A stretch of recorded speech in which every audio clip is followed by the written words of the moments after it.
Imagine a voice that slices through silence like lightning quick, vibrant, full of melodic curves that dance in the air. Now picture another, slow, almost a whisper, laden with pauses that seem to carry the weight of an unspoken thought. What do these voices convey beyond words? Why do we speak the way we do? The answer lies hidden in a fascinating place at the crossroads of our history, our mind, and our soul.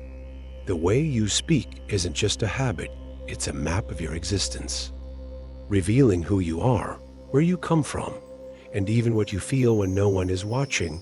Language goes far beyond what comes out of our mouths.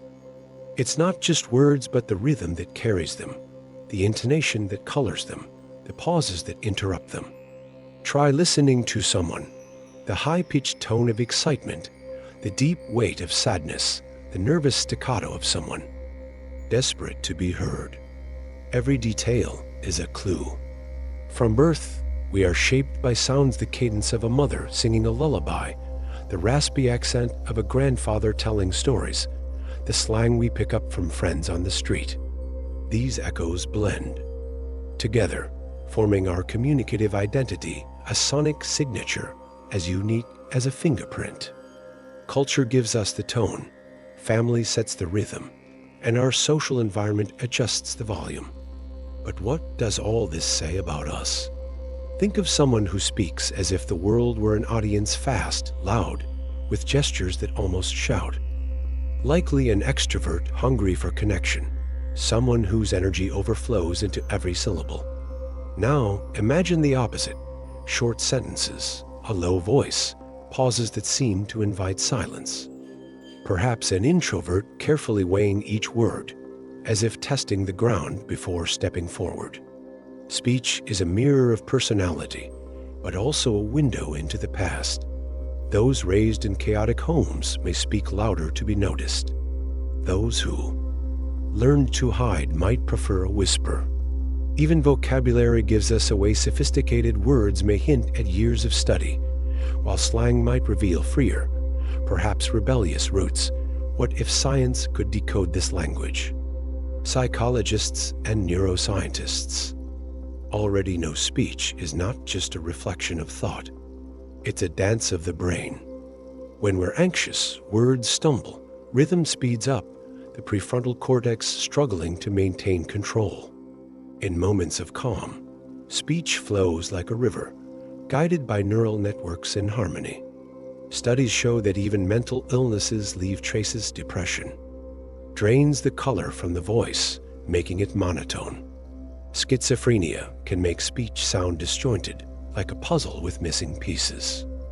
Neuroscience proves that every inflection is an echo of the psyche, an electrical signal transformed into sound. But there's more. Speech also carries what we try to hide. A tremor in the voice can betray the fear that a smile masks. A pause too long can scream a doubt that words deny. It's as if the body speaks on its own, exposing the script the mind has written. And what about the masks we wear? The formal tone at work, the relaxed slang with friends. We change our voice like we change clothes, yet the core remains. The way you speak today is a mosaic, fragments of the child you once were, the adult you've become, the dreams you still hold. So, pause for a moment. Listen to your own voice. What does it reveal? What stories does it carry in its tones, its choices, its silences? Science is only beginning to unravel this mystery, and the next chapter of this journey promises to go even deeper, where speech meets the unconscious and sound becomes a mirror of the soul. Are you ready to listen? The human voice is a subtle instrument, and science is learning to read its secret notes. Imagine someone saying, "I'm fine," with a tone that's slightly shaky, almost imperceptible. To an untrained ear, it's just a phrase, but psychological. Studies show that small variations in intonation can scream what words try to hide. Acoustic analysis research reveals that a higher, wavering pitch often signals anxiety, as if the body is betraying a racing mind. A steady voice with a constant cadence exudes confidence, the brain in balance, the prefrontal cortex in control. And insecurity? It lurks in hesitant pauses, in sentence endings that rise like questions, even when they aren't. A 2018 study from the University of Gothenburg measured these nuances and concluded, tone carries emotions we don't always know how to name. But it's not just about sound. The words we choose open another window. Vocabulary is like an X-ray of the mind's blueprint. Analytical thinkers, linguists say, favor short, direct, almost mathematical sentences. I see, I do, I solve. It's the structured, logical brain, trimming the excess. And creatives? They paint with words, metaphors, detours, ideas that dance in circles before landing. Psycholinguistics takes it a step further. Word choice predicts personality traits. A University of Texas study analyzed thousands of speech samples and found that those who use abstract and varied terms tend to be more open to new experiences, while perfectionists cling to precise words, as if afraid of making mistakes, even in speech. Did your last conversation give you away like that? And what about context? It's the invisible conductor. Speak to a boss, and your voice may take on a formal tone, words carefully chosen. With a friend, it relaxes, slips into slang, becomes a sonic embrace. This is more than habit, it's emotional intelligence at work. Linguistic accommodation, a phenomenon studied by Howard Giles, shows how we unconsciously adjust our rhythm, tone, and vocabulary to mirror the person in front of us. Have you noticed how your speech changes with a child or a stranger? In a 2015 experiment, researchers recorded people in different social groups and found that the more we want to connect, the more we subtly imitate the other, an unconscious echo of empathy. But there's a darker side. In power dynamics, accommodation disappears, and the voice asserts itself, revealing hierarchy. Neuroscience joins the dance with real-time brain evidence. When we speak under stress, the amygdala, our emotional sentinel, speeds up our pace and steals our fluency.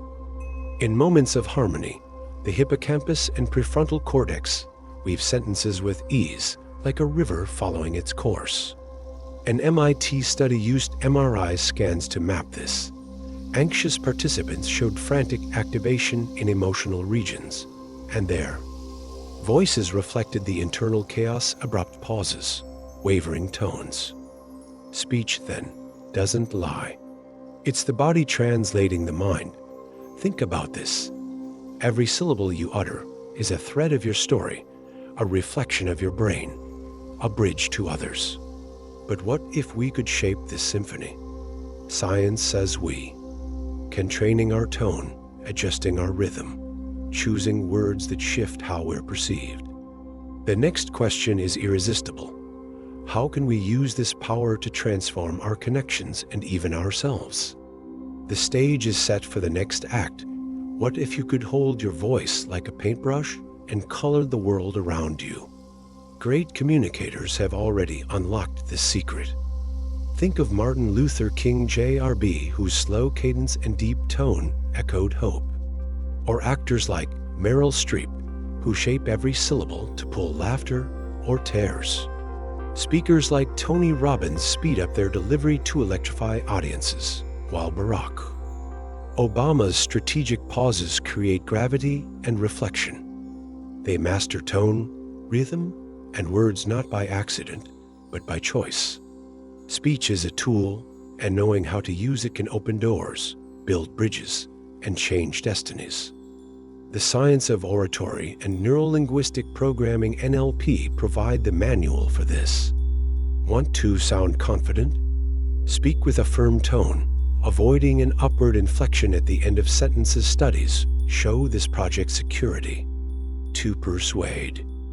NLP suggests mirroring the other person's rhythm to create unconscious rapport and using sensory words. See how it shines. Feel the impact. Clarity comes from short sentences and pauses that let ideas breathe. Tests from the University of Michigan prove that those who control their tone and eliminate hesitations are perceived as more competent. Your voice doesn't just reflect who you are, it shapes how others see you, but power goes beyond speaking. Active listening, hearing with attention, responding with intention deepens connections. Adapt to the context like a verbal chameleon. Soften your tone with a friend in crisis. Raise your energy in a meeting. This ability, known as communicative flexibility, is gold in relationships. A Harvard Business Review study found that leaders who adjust their speech create stronger teams and achieve better results. In love, at work, in life, speech that flows with the moment builds stronger bonds. The most freeing part: your speech isn't set in stone, it evolves. Train your rhythm with recordings. Refine your vocabulary through reading. Practice pauses in front of a mirror. Neuroplasticity ensures that as the brain adapts, the voice follows. Start small. Record yourself speaking. Listen back. What does your tone convey? Does your rhythm rush or reflect? Are your words precise or wandering? A Yale University experiment revealed that those who analyze their speech improve their self-image in just weeks. The fact that you're thinking about it now means you're already changing. So, take a deep breath.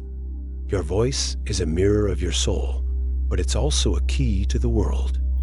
Every tone, every word, every silence carries who you are and who you can become. Pay attention to it today. Experiment with it tomorrow. Ask yourself, what do I want my voice to say about me? Because in the end, speaking is more than communication, it's creation. It's leaving a mark that echoes beyond. Sound, shaping how the world sees you and how you see yourself in it. Your voice is yours. What will you do with it?